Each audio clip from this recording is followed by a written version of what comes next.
नमस्कार, आपका स्वागत है फटाफट खबरों में। आज हम लेकर आए हैं हिमाचल प्रदेश के हर छोटे बड़े शहर की सबसे तेज और ताजा खबरें। तो चैनल को सब्सक्राइब कीजिए और वीडियो कहां से देख रहे हैं कमेंट बॉक्स में हमें जरूर बताइए। हिमाचल सीएम को बागी विधायकों की धमकी। हिमाचल में कांग्रेस के 6 बागी विधायकों के साथ 3 निर्दलीय विधायकों ने सीएम सुखविंदर सिंह सुक्खू को धमकी दी है। उन्होंने मुख्यमंत्री पर मानहानि का केस दर्ज कराने की चेतावनी दी। इसके साथ ही उन्होंने जल्द कहा कि सीएम के दोस्तों के कारनामे सामने आएंगे। विधानसभा स्पीकर ने राज्यसभा चुनाव में क्रॉस वोटिंग करने वाले 6 कांग्रेस विधायकों को 29 फरवरी को अयोग्य ठहराया था।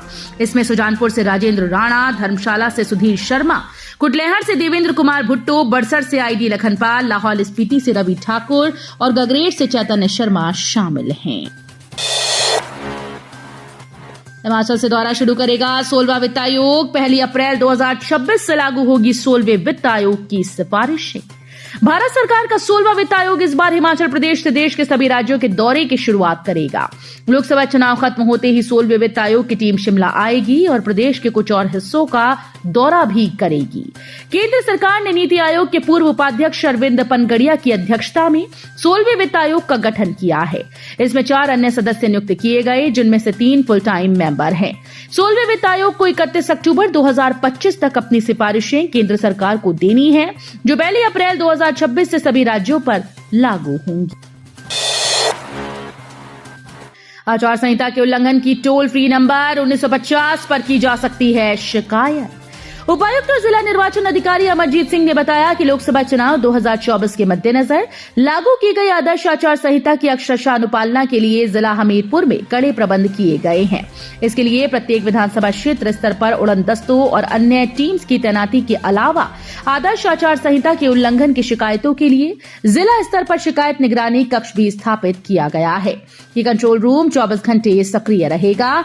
जिला निर्वाचन अधिकारी ने कहा कि शिकायत निगरानी कक्ष के दूरभाष नंबरों 0197222177, 221377 और 221477 पर किसी भी समय आदर्श आचार संहिता के उल्लंघन की शिकायत की जा सकती है। हिमपात से बड़ा पर्यटन कारोबार, बर्फ की सफेद चादर से ढके पहाड़, सैलानियों के चेहरे पर आई चमक। सैलानियों और पर्यटन कारोबारियों को हिमपात सौगात लेकर आया। पर्यटन कारोबारियों सहित किसानों बागवानों के लिए भी फरवरी मार्च का हिमपात संजीवनी दे गया। इन दिनों मनाली आने वाले पर्यटकों पर मौसम मेहरबान हो गया है। हालांकि मनाली में हिमपात नहीं हुआ, लेकिन सोलंग नाला, अंजनी महादेव, फातरू हामटा, कोठी व गुलाबा सहित लाहुल के पर्यटन स्थलों में हिमपात ने पर्यटकों की खुशी को दुगना कर दिया है। 920 स्वयं सहायता समूहों को मदद। उत्पादों की गुणवत्ता मार्केटिंग के लिए जायका ने तय की कंपनी। जायका वानिकी परियोजना से जुड़े प्रदेश के स्वयं सहायता समूहों द्वारा निर्मित उत्पादों की गुणवत्ता और बेहतर मार्केटिंग के लिए HCL-PCL कंपनी गठित की गई। Himachal community livelihoods producer company limited का शुभारंभ अतिरिक्त प्रधान मुख्य अरण्यपाल एवं जायका वानिकी परियोजना की मुख्य परियोजना निदेशक नागेश कुमार गुलेरिया ने किया।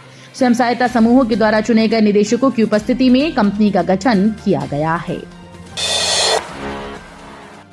मंडी की लाडली प्रोफेसर सिमी अग्निहोत्री को श्रद्धांजलि देने उमड़ा जन सैलाब, याद में छलके आंसू।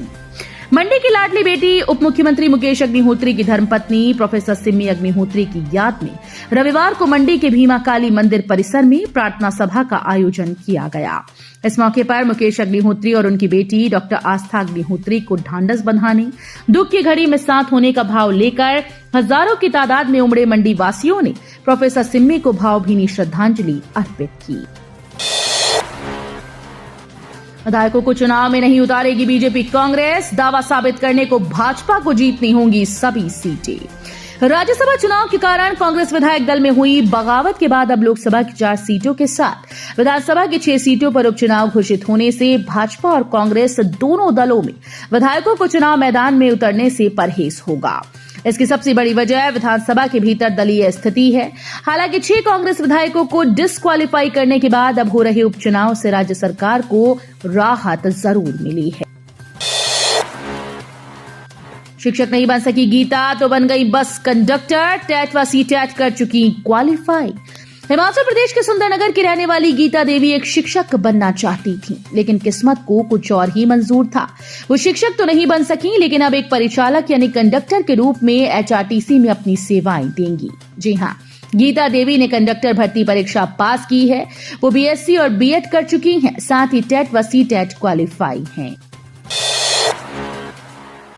चुनाव के ठीक पहले लोक लुभावने वादे कर प्रदेश की मातृशक्ति के साथ धोखा कर रही सरकार।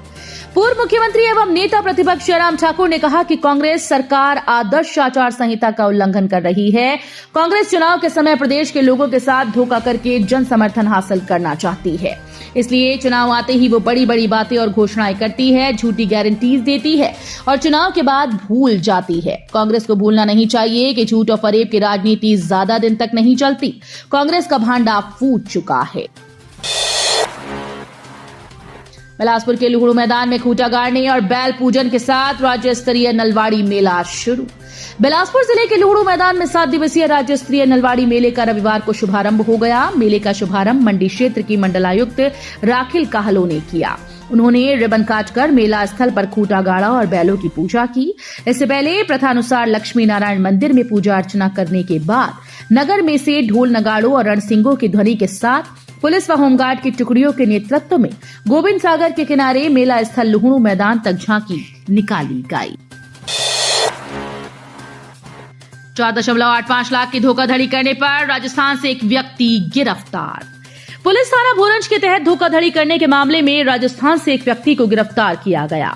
बजरंग लाल सुयार निवासी सुजेर को पुलिस ने राजस्थान से गिरफ्तार किया है। व्यक्ति के खिलाफ वर्ष 2022 में संजीव कुमार निवासी भकरेड़ी ने शिकायत दर्ज करवाई थी।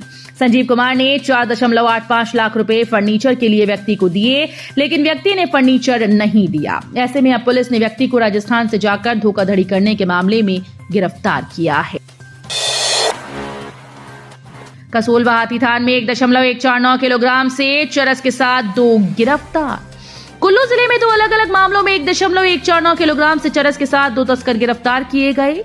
एएनटीएफ की टीम ने कसोल में एक नेपाली को 824 ग्राम चरस के साथ गिरफ्तार किया, तो वहीं भुंतर पुलिस ने हाथीथान चौक पर दिल्ली के एक व्यक्ति को 325 ग्राम चरस के साथ दबोचा। ऊना होशियारपुर रोड पर भदसाली में पिकअप जीप से टकराई बाइक, एक की मौत। ऊना होशियारपुर मुख्य मार्ग पर गांव भदसाली में हुए सड़क हादसे में एक युवक की मौत हो गई। मिल रही जानकारी के अनुसार रविवार को ऊना से आ रही पिकअप जीप गांव भदसाली से ईसपुर लिंक रोड के लिए जैसे ही मुड़ने लगी कि तभी अचानक पीछे से आ रहे बाइक पर सवार 2 युवक पिकअप जीप से टकराते हुए सड़क पर गिर गए। उन्हें घायल अवस्था में ऊना अस्पताल ले जाया गया, जहां पर डॉक्टर ने एक युवक को मृत घोषित कर दिया, जबकि दूसरे घायल का इलाज शुरू कर दिया। जानकारी के अनुसार मृतक युवक की पहचान पारस 21 वर्षीय पुत्र कश्मीरी लाल मोहल्ला कोटला दास चौगेठी जिला जालंधर के रूप में। तो ये थी आज की फटाफट खबरें। हम मिलेंगे अगले बुलेटिन में, तब तक के लिए धन्यवाद। जय हिंद।